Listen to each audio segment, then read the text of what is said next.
فلاں کے صدقے سے میری بات کو مان، فلاں کے صدقے سے میرا کام کر دے، فلاں کے واسطے سے میرا کام کر دے، شریعت اس کی اجازت نہیں۔ تو یہ بات تو طے شدہ ہے کہ جتنی دعائیں قرآن و حدیث میں ہیں وہ بغیر واسطے اور بغیر وسیلے کے ہیں۔ کسی دعا میں بھی وسیلے اور واسطے کا کوئی تذکرہ اور ذکر نہیں۔ مسئلہ یہ بن گیا کہ وسیلے کا ایک لفظ اردو میں استعمال ہوتا ہے اور ایک وسیلہ ہے عربی الوسیلہ۔ تو ہمارے ہاں عربی والے الوسیلہ کو بھی اردو والا وسیلہ سمجھ لیا گیا۔ یہ مسئلہ پیدا ہو گیا عوام کی۔ جیسے ہم پڑھیں گے سورۃ نحل میں ادعو الی سبیل ربک بالحکمۃ، تو یہ جو حکمت کا لفظ ہے عربی میں اور معنی میں اور ہمارے اردو میں، اور اردو میں معنی یہ ہے سمجھداری سے بات کرو، حکمت سے بات کرو، سانپ بھی مر جائے لاٹھی بھی بچ جائے، اڑ دینے سے مارو بندے کو، زہر ضرور دینا ہے۔ یہ اردو میں استعمال ہوتا ہے حکمت سے بات کرنا، حکمت سے۔ عربی میں حکمت کا یہ معنی نہیں۔ وہ جو قرآن کی آیت ہے اپنے رب کے رستے کی طرف بلا حکمت سے، مداحن لوگوں نے جو قرآن کو چھپاتے ہیں، توحید پہ پردے ڈالتے ہیں، انہوں نے اس کو بطور دلیل پیش کیا۔ قرآن تو کہتا ہے کہ تبلیغ کرو حکمت سے، انہوں نے اردو والا حکمت سمجھ لیا۔ حکمت کا عربی میں معنی ہے مضبوط دلائل، محکم دلائل۔ اپنی بات کو بیان کرو تو جو بات کہنا چاہتے ہو اس کے دلائل کیا ہونے چاہیے، لیکن ہمارے ہاں اس کو اردو کے معنی میں لے لیا۔ یہ کوئی ہم انکار نہیں کرتے کہ حکمت سے بات نہیں کرنی چاہیے، بات حکمت سے کرنی چاہیے، ایسی بات کی جائے، خوبصورت بات کی جائے۔ پہلے بھی شاید میں نے آپ کو سنایا کہ کسی بادشاہ کو خواب آیا کہ میرے سارے دانت گر گئے، اس نے معبر کو بلایا، اس کی تعبیر دی، اس نے کہا تیرے سارے خاندان کے لوگ تیرے سامنے مر جائیں گے، سارے گھر والے، سارے خاندان والے۔ اس نے جلاد کو کہا اس کی گردن قلم کر دو، یہ میرے سارے خاندان کو میرے سامنے مارنا چاہتا۔ دوسرے معبر کو بلایا، وہ پہلے کی حالت دیکھ چکا تھا، اس نے کہا آپ کی زندگی لمبی ہوگی، آپ تمام خاندان والوں سے بعد میں مریں گے۔ اس نے ان کو انعام دے دیا بادشاہ نے۔ مطلب تو اس کا بھی یہ تھا کہ آپ کی زندگی لمبی ہوگی، آپ سب کے بعد مریں گے، وہ تجھ سے پہلے مریں گے۔ لیکن اس نے بات کس سے کی؟ بس دانائی سے بات کرنا اچھی بات ہوتی ہے۔ آپ بھی دانائی سے بات کرنا سیکھیں، گفتگو کریں، دانائی سے گفتگو کریں، لفظوں کا اچھا چناؤ کریں۔ تو یہ اللہ تعالیٰ کا بڑا فضل ہوتا ہے، کرم ہوتا ہے کہ کسی بندے کو اللہ سمجھ دے کہ وہ سخت جملے کو بھی نرم لہجے میں لوگوں کے سامنے۔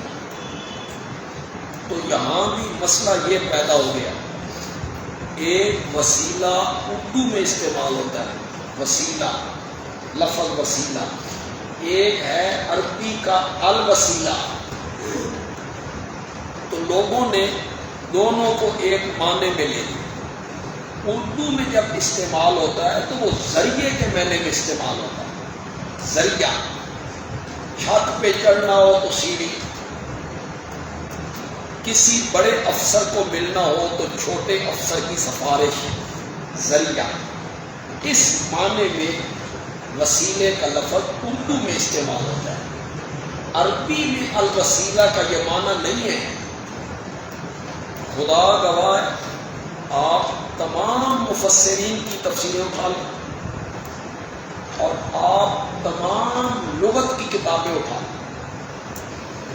مفردات القرآن ہے امام راغب کا، القاموس ہے فیروز آبادی کی، لسان العرب ہے ابن منظور افریقی کی، تاج العروس ہے، یہ لغت کی کتابیں ہیں، بڑی معتبر کتاب، یہ ساری کتابیں آپ اٹھائیں۔ قرآن کی اتنی تفسیریں ہیں، آپ ساری تفسیریں اٹھا لیں، کیا لکھتے ہیں؟ توسل الیہ بوسیلۃ، توسل الیہ بوسیلۃ اے تقرب الیہ بعمل۔ سمجھ آ گئی آپ کو نہیں ہے؟ توسل الیہ بوسیلۃ اے تقرب الیہ بعمل، ایمان کے ذریعے اور اعمال صالحہ کے ذریعے اللہ کے قریب ہونا، اس کا کیا نام ہے؟ الوسیلہ۔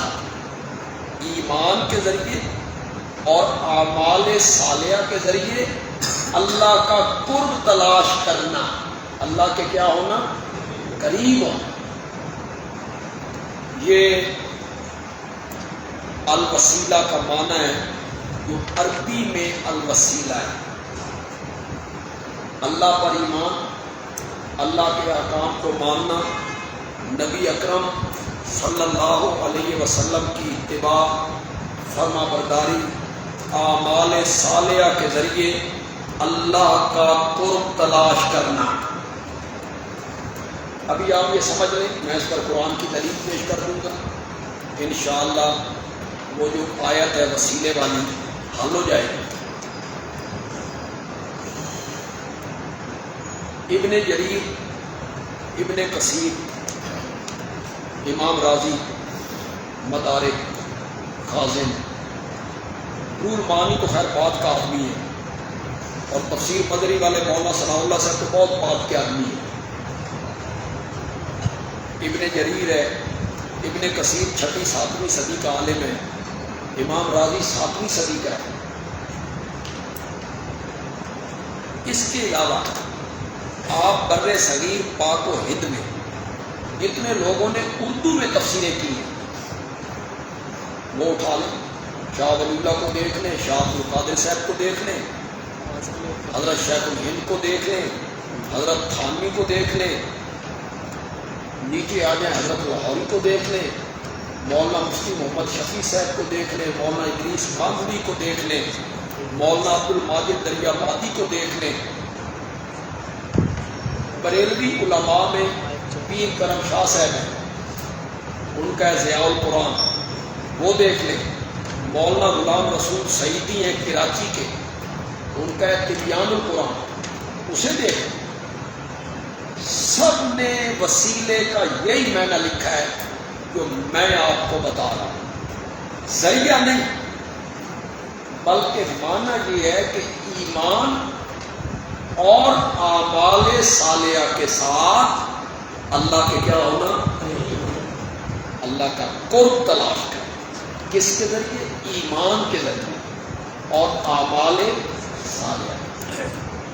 دیکھیں ایک دعا ہمیں سکھائی گئی، ہر آذان کے بعد مانگنا، ہر آذان کے بعد وہ دعا مانگنی ہے، اللہم رب ھذہ الدعوۃ التامہ والصلاۃ القائمہ آت محمدا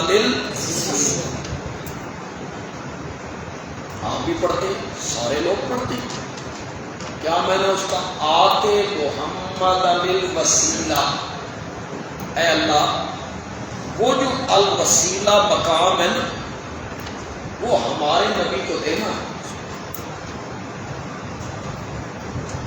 خود آپ نے فرمایا کہ الوسیلہ وہ ایک درجہ ہے جنت میں، اور اس سے اوپر کوئی درجہ نہیں، اس سے اعلیٰ کوئی درجہ نہیں، اس درجے کا نام ہے الوسیلہ۔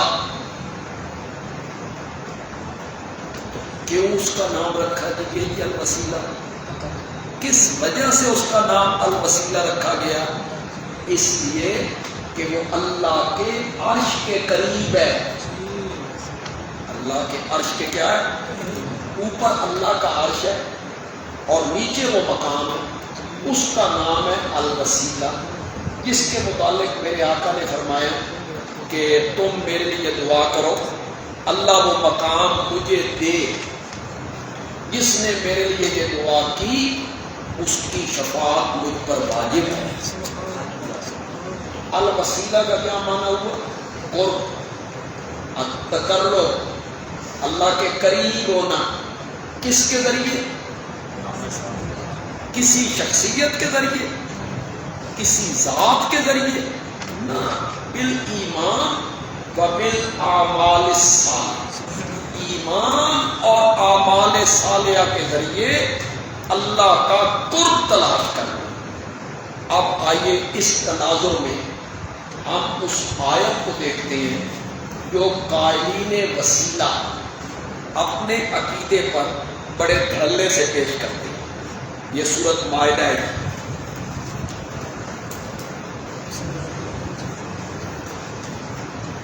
آیت نمبر 35 ہے۔ سورۃ مائدہ آیت نمبر 35۔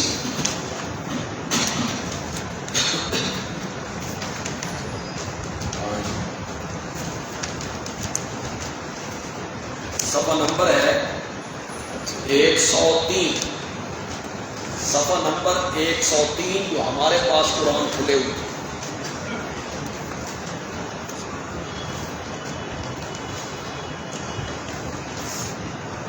سورۃ المائدہ، اس کی آیت نمبر ہے 35۔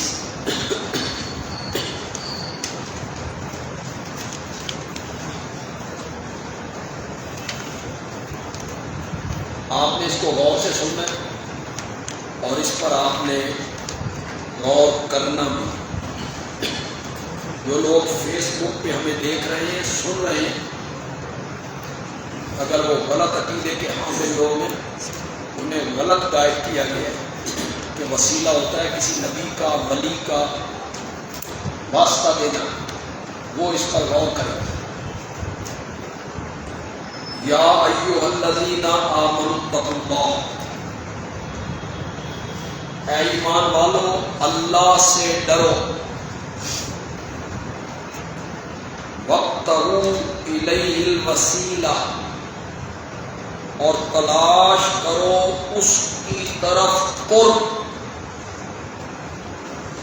اب لوگوں نے اسے اردو وسیلہ سمجھ لی، تلاش کرو اس کی طرف وسیلہ، یہ معنی کیا خطباء نے، معلمین نے، اور لوگوں کو کہا دیکھو جی قرآن کہتا ہے کہ میری طرف آنا ہے تو کوئی وسیلہ ڈھونڈو۔ نبی سے بڑھ کر کون سا وسیلہ ہو سکتا ہے؟ اسے وہ بطور دلیل پیش کرتے ہیں۔ ڈھونڈو اس کی طرف قرب، وجاہدوا فی سبیلہ، اور جہاد کرو اس کے راستے۔ کتنی چیزیں ہیں؟ یا ایھا الذین آمنوا، ایمان، اتقوا اللہ، تقویٰ، جاہدوا فی سبیلہ، جہاد۔ ایمان کے ذریعے، تقوی کے ذریعے اور جہاد فی سبیل اللہ کے ذریعے اللہ کا کیا تلاش کرو؟ اللہ کے نزدیک ہو، اللہ کا قرب تلاش کرو، وہ ملے گا ایمان کے ذریعے۔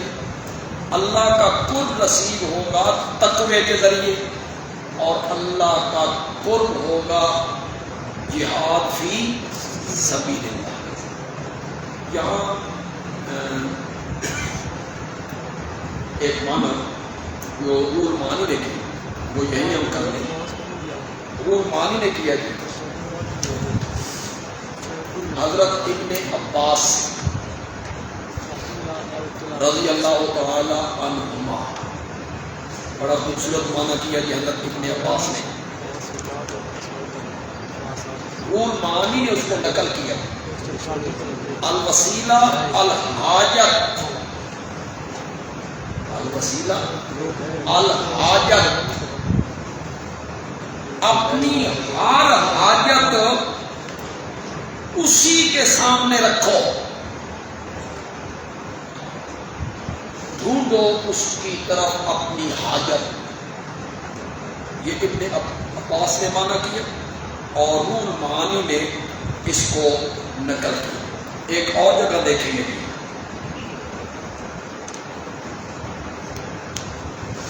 یہ سورت بنی اسرائیل ہے.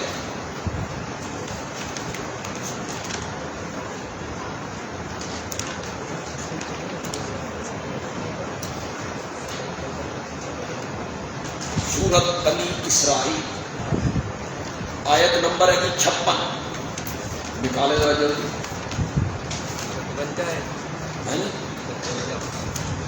آیت نمبر 56 نہیں, 57.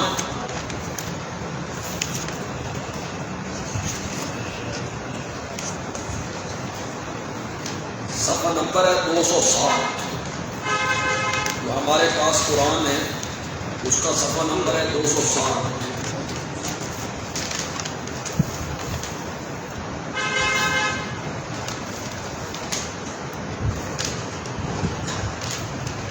سورت بنی اسرائیل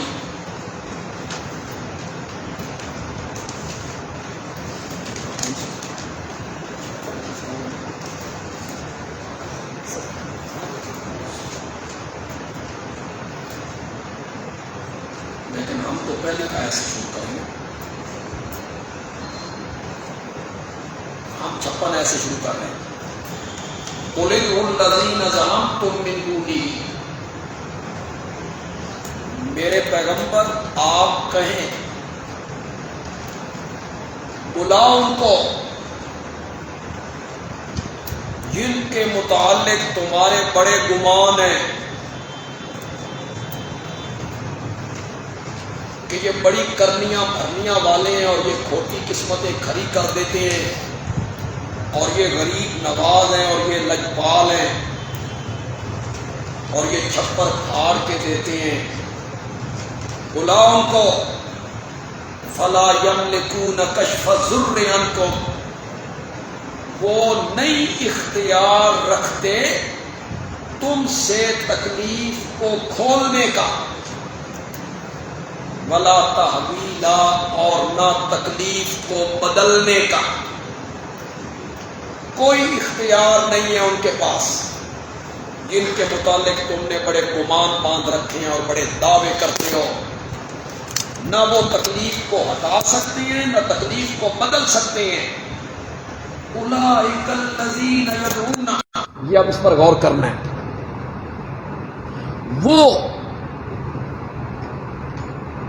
وہ حضرات, وہ لوگ جن کو یہ پکارتے ہیں اپنے مصائب میں, مشکلات میں, دکھوں میں, تکلیفوں میں, انہیں مشکل کشا سمجھ کے, حاجت روا سمجھ کے, جنہیں یہ مشرک لوگ پکارتے ہیں نا, وہ یبتغون الی ربہم الوسیلہ, وہ خود تلاش کرتے ہیں اپنے رب کی طرف.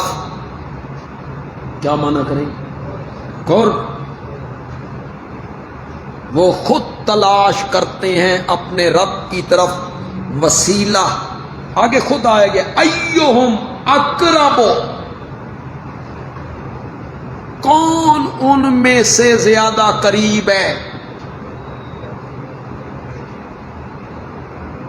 وَيَرْجُونَ رَحْمَتَهُ, اور وہ امیدوار ہیں اس کی رحمت کے. وَيَخَافُونَ عَذَابَهُ, اور وہ ڈرتے رہتے ہیں اس کے عذاب سے.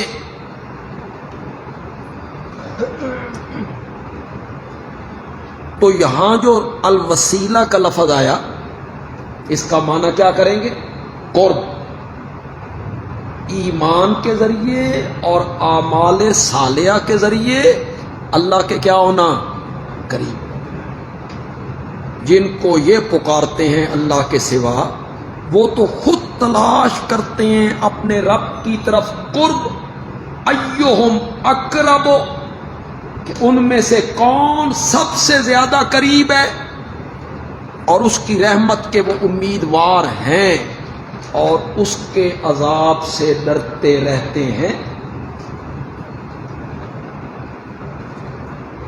ہر جگہ پہ مشرکین اور مبتدعین اس قسم کی ایتوں کے بارے میں جان چھڑاتے ہیں، بتوں کے بارے میں،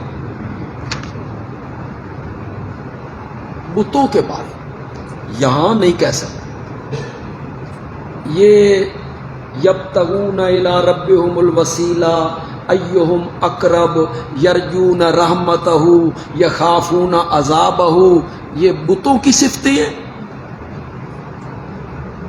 بت ڈرتے ہیں اللہ سے، بت امیدوار ہے رب کی رحمت کے، بت رب کا قرب تلاش کر رہے ہیں۔ بت یہاں ان کی تعویل نہیں چل سکتی۔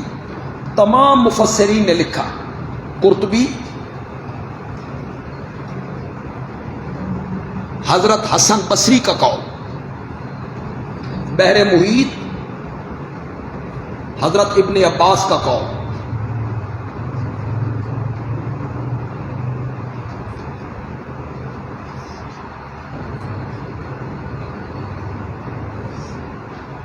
اس سے مراد ہے حضرت عزیر، حضرت عیسیٰ، مریم،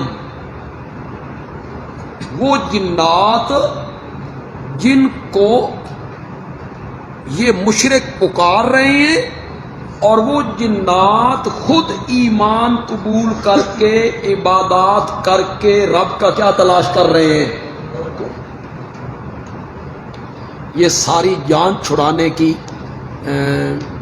باتیں ہوتی ہیں کہ قرآن میں جہاں من دون اللہ آیا ہے اس سے بت مراد ہے۔ بیچارے آگے پبلک جو ہوتی ہے، جاہل لوگ ہوتے ہیں، وہ قرآن سمجھتے نہیں، قرآن جانتے نہیں، انہوں نے قرآن پڑھا ہی نہیں، وہ سمجھتے ہاں جی مولانا ہیں اور ممبر پہ بیٹھے ہوئے صحیح کہہ رہے ہوں گے جی، من دون اللہ جہاں آیا ہے نا اس سے مراد کیا ہوتے ہیں؟ وَإِذْ قَالَ اللَّهُ يَا عِيسَى ابْنَ مَرْيَمَ أَأَنْتَ قُلْتَ لِلنَّاسِ اتَّخِذُونِي وَأُمِّيَ إِلَٰهَيْنِ مِن دُونِ اللَّهِ، یہ حضرت عیسیٰ اور مائی مریم دونوں پر من دون اللہ کا اطلاق ہوا ہے کہ نہیں؟ آپ کیسے کہتے ہیں کہ من دون اللہ جہاں آیا اس سے بت مراد ہوتے ہیں؟ اتخذوا احبارهم ورهبانهم اربابا من دون اللہ، انہوں نے بنا لیا اپنے اپنے علماء کو اور انہوں نے بنا لیا اپنے اپنے پیروں کو رب من دون اللہ، اس کے سوا۔ یہ کہنا کہ من دون اللہ جہاں آتا ہے اس سے بت مراد ہوتے ہیں، تم نے مرنا نہیں ہے، اللہ کے پاس نہیں جانا، تم نے کیا جواب دو گے اللہ کو جا کر کہ ہم لوگوں کو یوں گمراہ کرتے رہے تھے جھوٹ بنا بنا کے؟ افحسب الذین کفروا ان یتخذوا عبادی من دونی اولیاء، یہاں پیچھے عبادی کا لفظ ہے، آگے من دونی کا لفظ ہے۔ افحسب الذین کفروا ان یتخذوا عبادی من دونی، عبادی پر من دون اللہ کا اطلاق ہو گیا۔ تو یہ کہنا کہ وہ بتوں کی پوجا کرتے تھے، وہ بتوں کو پکارتے تھے، اس لیے وہ مشرک تھے، اور ہم چونکہ انبیاء، اولیاء، بزرگان دین کی قبریں پوجتے ہیں، ان کو پکارتے ہیں، وہ ایتے ہم پر فٹ۔ یہ اشاعت و توحید والے زیادتی کرتے ہیں، بتوں والی ایتاں ساڈے تے ٹھوکر لگ گئے، بتوں والی ایتیں ہیں یہ ہم پر فٹ کر رہے ہیں، یہ زیادتی کر رہے ہیں۔ پتہ نہیں اس سے پہلے کسی نے یہ دلیل پیش کی یا نہیں کی، میں ایک دلیل آپ کو دیتا ہوں۔ میرے آقا حضرت محمد الرسول اللہ صلی اللہ علیہ وسلم نے اپنے انتقال سے پہلے ایک دعا مانگی، اللہم لا تجعل قبری وثنا، مولا میری قبر کو بت نہ بنانا۔ کس کو بت نہ بنانا؟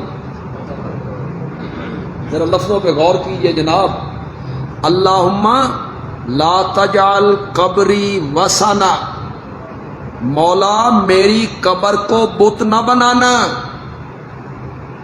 یا رسول اللہ، قبر بھی بت بنتی ہے؟ قبر اور قبر آپ کی، آپ کو یہ کیسے خطرہ ہو گیا کہ میری قبر بت بنے گی؟ آپ نے فرمایا یعبد، جس قبر کی پوجا پاٹ شروع ہو جائے وہ قبر کیا ہوتی ہے؟ یہ میرے آقا نے کہا، یہ نبی اکرم صلی اللہ علیہ وسلم کا فرمان ہے، یہ کسی عالم کا قول نہیں ہے، ہماری جماعت کے کسی بزرگ کا قول نہیں ہے، یہ کائنات کے امام کا قول ہے کہ جس قبر کی پوجا پاٹ شروع ہو جائے۔ پوجا پاٹ کیا ہوتی ہے جی؟ یہ سجدہ کرنا پوجا پاٹ نہیں ہے، نظر و نیاز دینا پوجا پاٹ نہیں ہے، غائبانہ پکار پوجا پاٹ نہیں ہے، یہی تو پوجا پاٹ ہے بھائی۔ سجدہ کرنا پوجا پاٹ ہے، دیگیں پکانا، نظریں دینا، نیازیں دینا، منتیں ماننا، چڑھاوے چڑھانا، انہیں پکارنا اس نظریے سے کہ وہ ہماری پکار کو سن رہے ہیں، یہی پوجا پاٹ ہے نا۔ جس قبر کی پوجا پاٹ شروع ہو جائے وہ قبر کیا ہوتی ہے؟ بولو تو صحیح ہے، کیا ہوتی ہے؟ بت۔ تو ہمارا کیا قصور ہے؟ ہم بتوں والی ایتیں بت پرستوں ہی پہ تو فٹ کر رہے ہیں، بتوں والی ایتیں بت پرستوں پہ ہی تو فٹ کر رہے ہیں کہ جس قبر کی پوجا پاٹ شروع ہو جائے وہ قبر کیا بنتی ہے؟ بت۔ تو یہ لوگوں کو مطمئن کرنے کے طریقے ہوتے ہیں کہ یہ جو علماء دیوبند اور اشاعت التوحید کے علماء جو ایتیں پڑھتے ہیں، لن یخلقوا ذبابا ولو اجتمعوا لہ، اور ما یملکون من قطمیر، وہ ایک کھجور کی گٹھلی کے اوپر جو باریک سا پردہ ہوتا ہے اس کے مالک نہیں ہے۔ اور اس طرح کی جو ایتیں ہیں، ان تدعوہم لا یسمعوا دعاکم، اگر تم ان کو پکارو تو وہ تمہاری پکاریں سن نہیں سکتے، وہم من دعائہم غافلون، وَإِن كُنَّا عَنْ عِبَادَتِكُمْ لَغَافِلُونَ فَكَفَىٰ بِاللَّهِ شَهِيدًا بَيْنَنَا وَبَيْنَكُمْ إِن كُنَّا عَنْ عِبَادَتِكُمْ۔ تو یہ جتنی ایتیں ہم پڑھتے چلے جاتے ہیں وہ جواب میں بس ایک ہی بات کرتے ہیں، بتوں کے بارے میں۔ اب عوام مطمئن ہو جاتی ہے، ہاں ہم پر فٹ نہیں ہو رہی ہیں جی ساری ایتیں، کس کے بارے میں؟ بتوں۔ حضرت شیخ القرآن مولانا غلام اللہ خان رحمۃ اللہ علیہ فرماتے تھے، میں رات 3 گھنٹے تقریر کرتا ہوں، میں قرآن کی ایتیں پڑھ کے، عالم الغیب صرف اللہ ہے، اللہ کے سوا عالم الغیب کوئی نہیں، پڑھ کے ایتیں میں 3 گھنٹے۔ صبح وہ جٹ اپنی مسجد میں جاتا ہے اور مولانا سے کہتا ہے، مولانا رات غلام اللہ خان آیا تھا، بڑھیاں ایتیں پڑھیاں، کوئی غیب نہیں جانتا، کوئی غیب نہیں جانتا۔ آگے سے مولانا کہتے ہیں وچو جان دیں، کیا کہتے ہیں؟ اندر سے۔ حضرت شیخ کہتے تھے اے تیری وچو ساڈے کول نہ نکلی، اے تیری وچو ساڈے کول نہ نکلی۔ تو یہ طریقے ہوتے ہیں لوگوں کو مطمئن کرنے کے لیے کہ وہ بت پوجتے تھے اس لیے وہ مشرک تھے، اور ہم تو بت نہیں پوجتے، ہم کیسے مشرک ہو؟ چلو ایک اور حوالہ دے دیتے، میرے آقا نے انتقال سے پہلے فرمایا لعنت اللہ علی الیہود والنصارى، وفی روایت لعن اللہ الیہود والنصارى اتخذوا قبور انبیائہم۔ چلیے جی، آپ تو کہتے ہیں وہ بت پوجتے تھے، اور میرے آقا کیا کہہ رہے ہیں؟ اللہ کی لعنت ہو یہودیوں پر اور اللہ کی لعنت ہو عیسائیوں پر۔ کیوں؟ اس لیے کہ وہ بت پوجتے ہیں۔ اتخذوا، انہوں نے بنا لیا، قبور انبیائہم، اپنے اپنے نبیوں کی قبروں کو، مساجدہ، کیا بنا لیا؟ سجدہ گاہ۔ میرے آقا تو کہہ رہے ہیں وہ نبیوں کی قبریں پوجتے تھے، اور تم منبر پہ بیٹھ کے کہتے ہو وہ بت پوجتے تھے، اس لیے مشرک تھے۔ اتخذو کا اگر لحاظ کر لینا، اتخذو کا معنی کیا؟ بنا لینا۔ تو ایک معنی یہ بھی ہو سکتا ہے، پسند آئے تو کہنا بھائی صحیح معنی ہے، انہوں نے بنا لیا اپنے اپنے نبیوں کی قبروں کو مسجدیں۔ قبروں کو کیا بنا لیا؟ کیا مطلب؟ جو کام مسجد میں کرنے تھے، یہ معنی پوچھے، جو کام مسجد میں کرنے تھے وہ کام انہوں نے کہاں خرچ کیے؟ قبر پر۔ پختہ بنانا تھا مسجد کو، پختہ بنایا قبروں کو۔ روشن کرنا تھا مسجدوں کو، روشن کیا قبروں کو۔ غلاف چڑھانا تھا بیت اللہ پر، چادریں چڑھائیں قبروں پر۔ بوسہ دینا تھا حجر اسود کو، بوسہ دیا قبروں کو۔ ہدی اور قربانی ذبح کرنی تھی مینا میں، یہاں بکرے چھترے ذبح کیے قبروں پر۔ ایک بس باقی رہ گئی تھی کسر، سال کے بعد ایک دن مقرر تھے، چند دن، ذی الحج کی 8، 9، 10، 11، 12، 5 دن مقرر تھے۔ مشرق مغرب کے لوگ آئیں میرے گھر کا حج کریں، اس کے مقابلے میں بزرگوں کے عرس ایجاد کی۔ اللہ کے گھر کی ہر تعظیم قبروں پر خرچ کی۔ میں نے شاید پہلے بھی آپ کو بتایا، میں نے ایک دفعہ جانا تھا آمد پور سیال کی طرف، تو میں جھنگ پہنچا، بڑی مدت کی بات ہے، وہاں ہمارے ساتھی رہتے تھے، تو ہم اڈے پہ گئے تو انہوں نے کہا جی کوئی بس آمد پور سیال کی آپ کو نہیں ملے گی، ہر بس سلطان باؤ جائے گی، وہاں سے آگے آپ کچھ کریں، ادھر سے کوئی بس نہیں ملی۔ ہم نے کہا وہاں جلسہ تھا، پہنچنا تھا۔ ایک بس میں بیٹھے، وہ ایبٹ آباد سے آئے، زائرین، زوار حاجی کے مقابلے میں زوار۔ ایبٹ آباد سے وہ آ رہے تھے لوگ، عورتیں بھی تھیں مرد بھی تھے۔ ہم نے ہاتھ دیا، کھڑے ہو گئے، ہم بیٹھ گئے۔ تھوڑے آگے گئے نا تو آوازیں آنے لگیں، باہو، حق باہو، بے شک باہو، سچ باہو، حق باہو، شروع ہو گئے۔ میں نے کہا او ہو، یہ نقل اتاری جا رہی ہے، لبیک اللہم لبیک لا شریک لک۔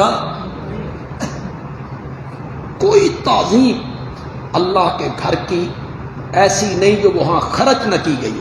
انہوں نے بنا لیا اپنے اپنے نبیوں کی قبروں کو مسجد۔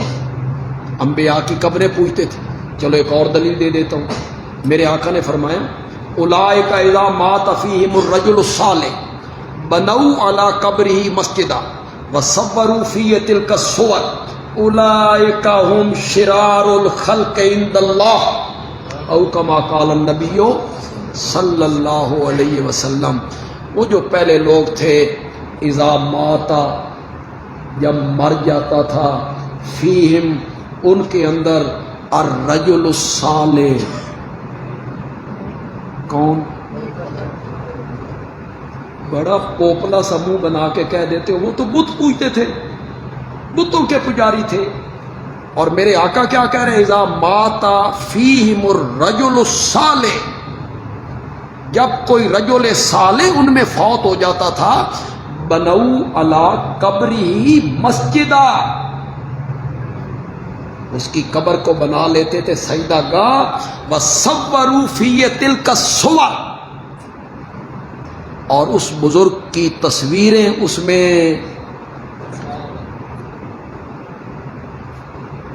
جائیے بازار میں جائیے، آپ کو آج بھی تصویریں ملیں گی، گتے پہ چھپی ہوئی ہیں، ایک بزرگ بیٹھے ہیں، ایک بوڑھی عورت ہے، ادھر سمندر ہے، کشتی ہے، کشتی باہر نکل رہی، ایک کاما والی سرکار ہے، کوے ادھر ہیں، بزرگ بیٹھے ہوئے ہیں، وَصَوَّرُوا فِيهِ تِلْكَ الصُّوَرَ، تصویریں لٹکا دیا،